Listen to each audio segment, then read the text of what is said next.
I don't know what he was doing. It was weird. It was weird to see that type of fighting. But anywho, that's not Jake Paul's fault. So Jake Paul did what he needed to do, and he won, and he looked good.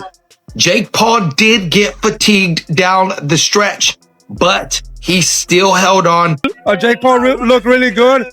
I think he won all the rounds. I mean, it's good for boxing. I think he deserves a chance to fight for a world title. Jake Paul's win over Julio Cesar Chavez Jr. stirred up major buzz across boxing circles. Ryan Garcia posted, "Jake did his thing, outboxed Chavez Jr." Shane Mosley also applauded Jake's slick movement and clean performance, but didn't hold back on Julio, calling his behavior strange and saying it's probably time for him to hang up the gloves. Many others agreed, giving Jake credit for his evolution and wondering what's next for Julio after such a flat performance. Jake Paul fought a great fight. You know, he moved around the way he's supposed to, throwing great punches. And for the experience he had, he did fantastic. Junior, on the other hand, he didn't throw any punches until the third or fourth round or something. He was just kind of walking forward, and I don't know what he was doing. It was weird. It was weird to see that type of fighting. But anywho, that's not Jake Paul's fault. So Jake Paul did what he needed to do, and he won, and he looked good. Where do you think Junior goes from here, in your opinion, Shane? Junior needs to retire from here. Junior needs to retire. He needs to retire. I mean, if you can't throw any punches in 2, 3, 4 rounds, you need to retire. I mean, if you can't, what are you doing? What are we doing? You just living off. Basically, you're living off your father's name. Yeah. That's basically what you do, because you didn't even fight until the last round, maybe last 2 rounds, and threw some punches, and you had some success when you threw some punches. Piers Morgan wasn't impressed, tweeting, "I had a better fight with Jake Paul on Thursday than tonight's disaster." He slammed Jake for milking money from easy fights against over-the-hill opponents, but not everyone agreed. Rising star Rayo Valenzuela had high praise, saying Jake looked sharp and controlled the bout. What really caught attention was Rayo saying Jake should be ranked in the top 15 to 20 of his division, a bold take that shows Jake is starting to get respect from real fighters, not just YouTube fans. To the fight. Oh, great fight. Julio's back after all he's been through. So, I tip my hat off to him. It's not easy, especially through, what life throws at you sometimes. But, it was a good fight. What'd you make of how Jake Paul looked and fought? He doing his thing. Jake Paul's looking good. Shout out to him. Yeah. You think he's ready to fight maybe a top 15, top 20? Sure, yeah. So I guess where does Junior go from here, in your opinion? It's up to him. He can retire if he want, or he can have another, fight like this. Fight a YouTuber or something. Yeah. Jose Benavidez Sr., the father and trainer of David Benavidez, also gave Jake serious props after the fight. He said Jake looked sharp and even teased a possible future bout between Jake and his son. According to Benavidez Sr., Jake has earned the right to fight for a title now. Coming from someone who's coached elite champions, that says a lot. It's a clear sign that the boxing world is starting to see Jake as more than a gimmick. He's becoming a real contender. I think Jake Paul looked really good.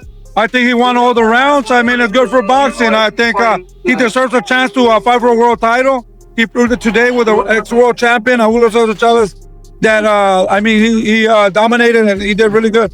What did you think of Chavez's performance? Early on, he didn't throw a lot, and then towards the end, he had some moments. Were you disappointed in Chavez? Well, I thought, he was going to try to get Jake Paul a little tired.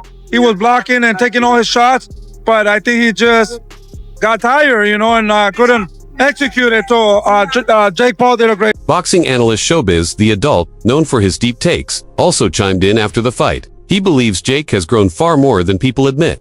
Showbiz pointed out that fans still dismiss Jake due to his past, but ignore the real skills he's gained. He highlighted Jake's timing, discipline, and ring IQ, saying they've reached serious levels. To him, it's no longer about flash or YouTube fame, it's about what Jake can really do inside the ring. And that's becoming hard to deny. I looked at Jake. I was saying, thank you, Jake. Yep, I was saying, thank you, Jake. A lot. The thing is, not to say that because he beat a 6-year-old Mike Tyson that, that impressed me with. What I'm saying is, you couldn't really see everything that Jake possessed in that fight. He has gotten way better. I saw him training, and I'm like, the guy is good. He messed around and got good. You don't like Zurdo fight? Dog, Zurdo looked. I mean, that was one of the best I've seen, but best times I've seen him. No, Zurdo won this clear to me. Don't forget that was a point deduction.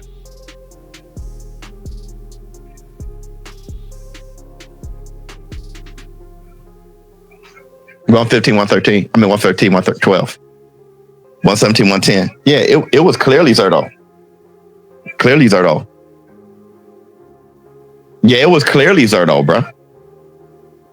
I mean, Zurdo was making a miss, and Zurdo was really, I was impressed by. Ringside clips told the story clearly. Jake Paul dominated from start to finish. Julio Cesar Chavez Jr. barely did anything significant, failing to land real shots or apply pressure. Meanwhile, Jake's footwork, jab, and stamina kept him in control. People watching noted how calm and focused Jake looked, like someone who came with a plan and executed it perfectly. This wasn't just a physical win, it was mental too.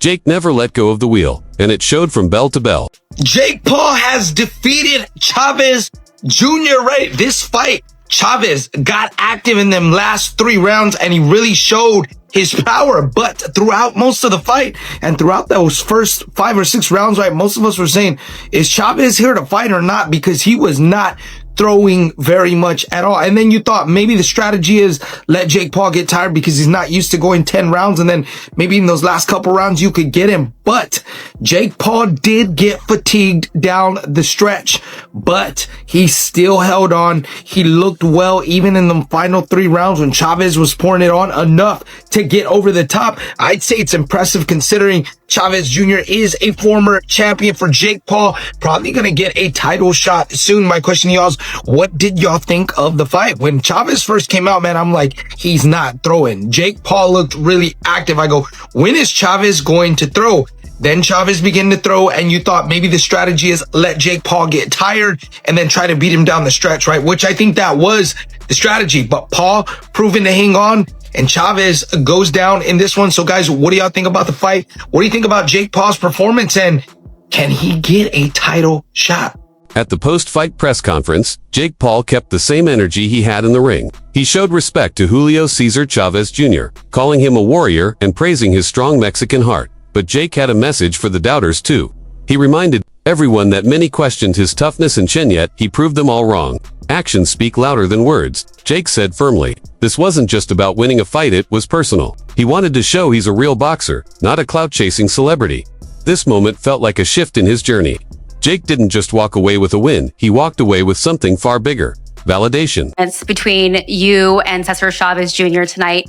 Now, in round 9, the heat really turned up. Did you feel the Mexican power that he promised, or do you feel like he didn't perform the way you thought that he would? No, yeah, he brought a hard fight there at the end, and that's that Mexican warrior style. I don't know how he was eating all those punches, to be honest. And my hands low-key hurt from his face. And so, respect to him. He had good cardio, and he came on strong at the end. He's a very, very strong guy, had a lot of power, but people underestimate my chin and my ability and my toughness. Jake, Jonathan Agger of Pro Boxing Fans. During the week, you had a viral interview with Piers Morgan where he said that he didn't think that you would beat Chavez. He felt like when you fight a former world champion, you'll come unstuck. What did you prove to not only him, but other people that have criticized you? Yeah, look, at the end of the day, actions speak louder than words. So people can sit behind their desks and sit on their TV shows and say a lot of things about my career. But everyone's tuning in, everyone's watching, and I just continue to win. And you mentioned Anthony Joshua. Does it end there? Would you want to bring Tyson Fury out of retirement? Man, there's too many people for me to fight. I need more time. At the end of the day, that's the only thing I can't do is create more time. So we'll see what happens. After Jake's powerful victory, Piers Morgan's earlier doubts came back into the spotlight. Before the fight, Piers had questioned Jake's skills, saying he hadn't faced a legit, battle-tested pro in his prime. He suggested Jake's rise was more about drama than talent. But Jake didn't flinch. He said it wasn't about names, it was about performance. and when the bell rang, he backed up every word. His win over Chavez Jr. wasn't just physical, it showed mental grit and sharp focus. Jake proved that he's not in this just for the views or headlines. He came to compete. For critics like Piers, Jake let the results do the talking. Shit, YouTube this, YouTube that, Disney that. This shit is not a joke. I'm knocking out the best of the best, beating all of these people time in and time again. And it's about time that you old heads and all these fucking boxers who think they know about the sport put some respect on my name. Yeah, but you're not going to get, look, you're going to make a ton of money. Listen, I think as a businessman, you are brilliant, right? I give you full credit for that. When you took on Mike Tyson as a business enterprise, there's no argument. You absolutely crushed the numbers, crushed the money and everything else. But the idea that you can say on the one hand, I'm a killer, I get in the ring with the best people, and you get in the ring with a guy who's 50, he's literally nearly as old as me. I'm not talking about Mike Tyson. I'm talking about Anderson Silva, Tyron Woodley, champions in their sport. Golden Gloves champions, Ryan Moreland, Andre August, undefeated fighters. The list goes but what on great and on. boxer have you been in the ring with? Former world champion on Saturday, Julio Cesar Chavez Jr., son of the greatest Mexican fighter of all time, besides me, of course. Like, I don't know what you guys want to see. I tried to fight Canelo. He ducked out of it. You asked him about that. You said he's going to kill me. So what do you want? You're laughing when you say, oh, Jake is going to fight Canelo. I think you would kill him. But then you're like, oh, you're not fighting this guy. You're the problem here with this whole situation and criticism of my career. I'm trying to fight the best people. And that's why Chavez is here on Saturday. I want Canelo. I want Anthony Joshua. I want all these people. It's been 5 years in this sport. But the problem is the only proper boxer you fought was Tommy Fury, and he beat you. And he's not even the best. He's not even the best fighter in his family. Golden Gloves champion Andre August, Brian Borland as well. Anderson Silva was an undefeated boxer. I mean, you can sit there and make up shit, but you actually don't know your facts. I fought multiple boxers with professional records, and including Mike Tyson himself, who I think is going to be a harder fight than. Tony Jeffries gave Jake major credit for the way he approached this fight. He praised Jake's serious mindset and how he built a pro-level camp with elite trainers, top nutrition, and full focus. Jeffries made it clear this wasn't just a rich guy playing boxer. Jake created a world-class setup, and it showed in his performance. His dedication was real. According to Jeffries, Jake is treating boxing the right way with structure, effort, and total commitment.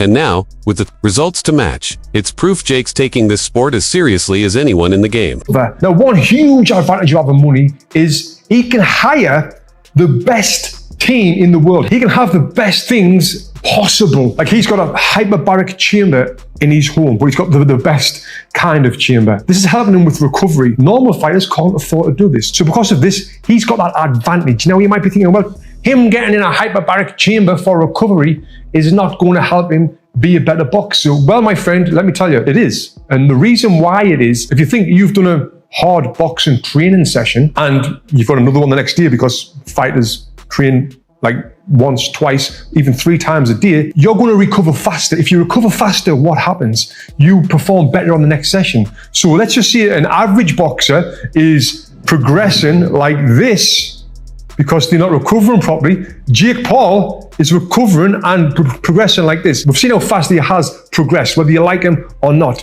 He's come from 0 boxing experience to where he's at now. Now, you might be saying, well, Tony, he's fighting old men. Oh, mate.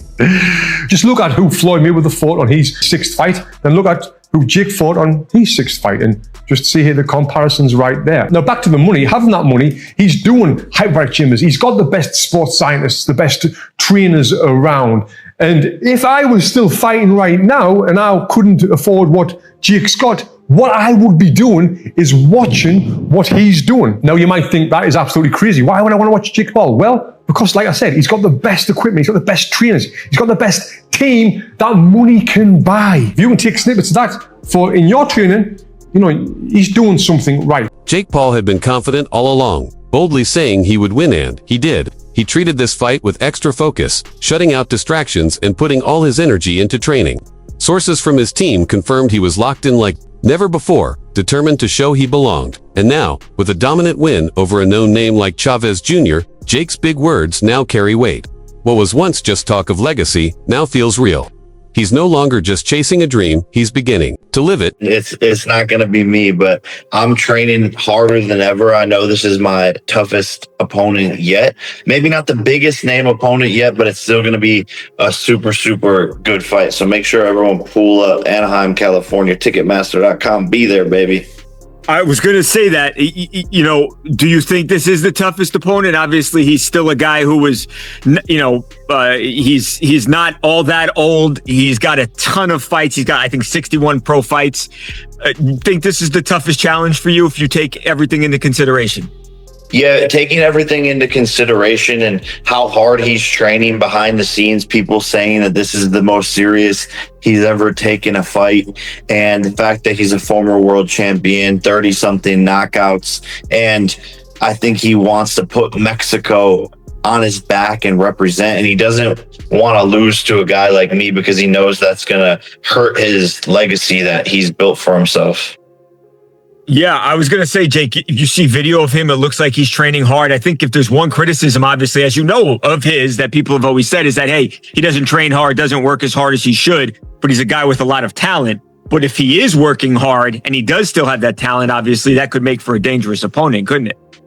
Yeah, 100%. And that's what I bring out of my opponents. You know, even when I fly sparring partners in, they go harder than they normally do with other guys because they want to prove a point because it's me. They don't want to get beat up by a guy who's only been doing this for 5 years or so.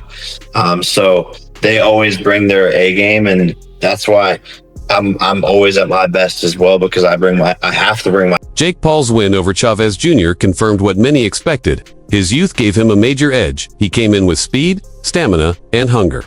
Jake fought like someone with something to prove, pushing the pace from the start. On the other side, Chavez, JR's long time away from the sport and personal setbacks showed in his performance. His movement and cardio just couldn't match Jake's energy. Even with all his experience, Julio couldn't handle the pace. Jake took full advantage, proving that youth and drive can beat time-tested experience when paired with discipline and hunger. The answer he can. He's like, yeah, every fight's different. He's young, so he has a lot of energy. I think that, you know, Jake also has a lot of power. Chavez Jr. has never seen. Again, he's moving up, I don't know how many weight classes from middleweight. Probably never fought a guy that hits as hard as Jake does. Not to say that Jake's, you know, exorbitantly powerful or anything like that. He may be, but it's just he's a cruiserweight. Chavez Jr.'s fought, I think, once at cruiserweight, maybe twice now. Jake's youth is a massive factor for him. Chavez Jr. is 39. He's not, 50 or whatever, but got a lot of boxing miles on him, has some, obviously, outside of the ring substance issues, been out of the ring and on and off for the last however long, has taken massive breaks. So all that's going to factor in. Before the fight, most people thought this was just another Jake Paul sideshow. He had a reputation for calling out old legends and influencers, so fans assumed this matchup would be no different. Many even predicted Julio would finally shut Jake down and expose him. But Jake turned the tables. He took training seriously, stayed focused,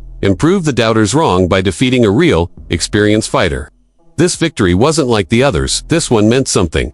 Ask ChatGPT. Breaking news, Jake Paul is going to be taking on former world champion Julio Cesar Chavez Jr. in a fight that I think is going to fool a lot of people. And what do I mean by fool a lot of people? What I mean is people are going to, on paper, look at this and be like, oh, Jake Paul gets schooled here. Chavez Jr. is 39. He was not known as a very disciplined boxer during his prime. That's one of the reasons he had such a heavy decline. He's also a lot smaller than Jake Paul. What I will say about Jake Paul is he is a genius, or his team and management are geniuses at giving him opponents that people on paper look at and be like, oh, Jake Paul's not a real fighter. He won't be able to beat this guy. This is very, very, very, very minimal risk for Jake Paul. The only factor that could come into play here is if Chavez Jr. decides he actually wants to show up properly for this fight, conditioned, and use his experience to win. But Jake Paul, for me, and his team have been very, very careful about who they matchmake him against ever since the Tommy Fury fight. Ever since here, we haven't seen him in there with someone his own age, his own weight, and his own sort of experience. For me, if Jake Paul wants to be a YouTube boxer still, and he wants to be considered an influencer boxer, matchmaking him against these guys that on paper, oh, this is a big challenge for Jake Paul, in reality not really, is okay. But I think if Jake Paul actually is what he says he wants to be, and he wants to make that step up, man, he's going to have to take risks.